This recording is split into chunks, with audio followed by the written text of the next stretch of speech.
Indonesia tengah berupaya agar terhindar dari sanksi FIFA. Presiden Joko Widodo pun memerintahkan Ketua Umum PSSI Erick Thohir untuk segera berkomunikasi dengan FIFA. Pembahasan selengkapnya telah bergabung bersama kami pengamat sepak bola Anton Sanjoyo. Selamat sore Bung Joy.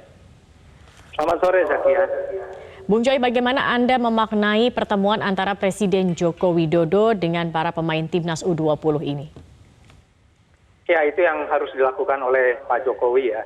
Karena ini kan anak-anak muda, hatinya sedang patah, mereka belum terlalu mature untuk menerima kenyataan pahit ini, dan ya memang harus diberi terus semangat gitu loh.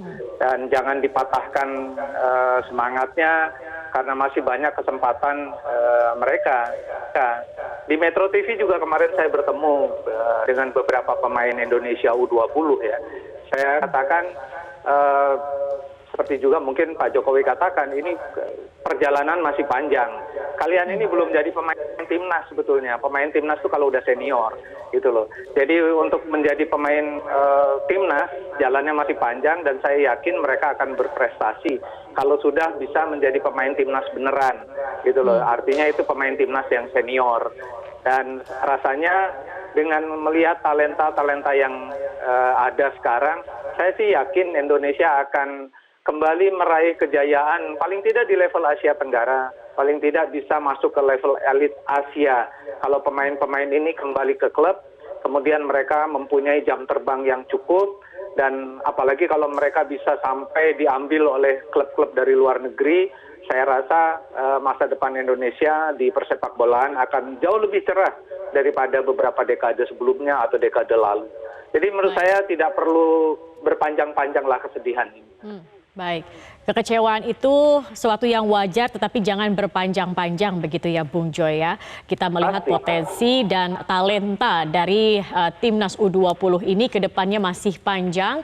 Mereka juga memiliki potensi dan talenta yang sangat besar begitu untuk membawa harum nama Indonesia di dunia persepak bolaan. Bung Joy, tadi Presiden Joko Widodo juga menyampaikan ada dua hal yang ia perintahkan begitu kepada Ketua Umum PSSI untuk membuat blueprint transformasi sepak bola Indonesia, dan yang kedua adalah menemui FIFA untuk bisa berkomunikasi agar dapat menghindari sanksi. Apakah sanksi FIFA ini masih bisa dinegosiasi sebenarnya Bung Joy? Pasti bisa, karena saya yakin FIFA pun sebetulnya memang mereka itu menjalankan peraturan-peraturan organisasinya gitu loh. Dan saya yakin Indonesia sebetulnya sebagai host tidak terlalu salah-salah amat lah gitu ya.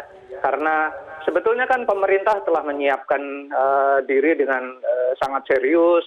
Delegasi FIFA juga beberapa kali datang memeriksa kesiapan stadion, berkomunikasi dengan panitia lokal.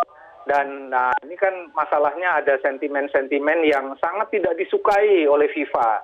Inilah yang kemudian menjadi pencetus dibatalkannya drawing, bahkan sampai dibatalkannya Indonesia sebagai host gitu loh. Jadi rasanya kesalahan Indonesia sebagai host sebetulnya tidak bisa dijatuhkan kepada pemerintah atau PSSI gitu loh. Saya yakin FIFA pun mengerti lah hal itu, karena mereka bukan orang-orang yang bodoh gitu ya. Jadi saya rasa masih bisa dinegosiasikan. Erick sendiri kan dia member of IOC. Dia juga pernah berkecimpung di Liga Eropa. Jadi rasanya apalagi di Italia, warga negara yang kewargaan negara yang sama dengan Infantino. Jadi harusnya sih negosiasinya bisa cukup lancar. Saya tidak terlalu yakin juga FIFA akan memberikan sanksi yang sangat berat kepada Indonesia gitu loh. Karena kesalahan sebetulnya bukan pada pemerintah, tapi kepada sempalan pemerintah yang mengaku pemerintah tapi tidak sejalan dengan pemerintah, dan bukan juga kesalahan PSSI, karena saya yakin juga persiapan sudah sangat matang, bahkan hanya tinggal 2 bulan lagi gitu loh. Jadi saya rasa lobby itu masih bisa dijalankan. Masih bisa ya, peluangnya masih ada begitu ya. Baik, terakhir Bung Joy, tadi dalam pertemuan Presiden Joko Widodo juga mendapat atau mendengar harapan dan keinginan dari para pemain Timnas U20. Di antaranya beberapa ada yang masih ingin kuliah, kemudian ada beberapa lagi yang katanya ingin masuk ke Polri, TNI, dan juga PNS. Nah, ini bagaimana Anda melihat ini? Apakah kemudian ini juga bisa mengobati kekecewaan dan kesedihan begitu dari para pemain Timnas sendiri dengan dikabulkannya mungkin harapan-harapan ini oleh Presiden? Sebetulnya gini, Zakia, kebanyakan pemain Indonesia yang sekarang berada di level Indonesia U20, 22 atau 23, memang mereka tidak terlalu mengenyam pendidikan sampai katakanlah sampai SMA apalagi universitas. Karena saya tahu betul, saya berkecimpung di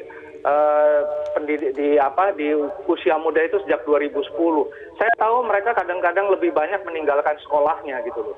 Jadi menurut saya kebanyakan mungkin rata-rata lulusannya SMP, paling tidak paling tinggi mungkin SMA gitu loh.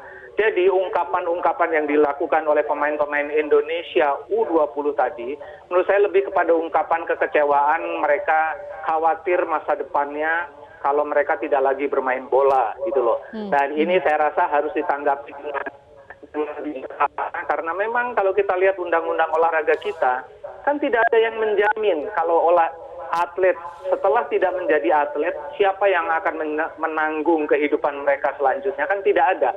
Undang-undang pun tidak mengatakan itu gitu loh. Jadi menurut saya Presiden Jokowi dan siapapun jajaran di pemerintahan harus menganggap ini sebuah permintaan yang serius karena mereka khawatir. Nggak hanya atlet bola, Pak, hampir semua atlet khawatir dengan masa depan setelah tidak menjadi atlet. Baik, baik. Semoga ini didengar dan bisa dikabulkan begitu ya oleh Presiden Joko Widodo. Terima kasih sudah bergabung bersama kami, Bung Anton Sanjoyo. Terima kasih, selamat sore.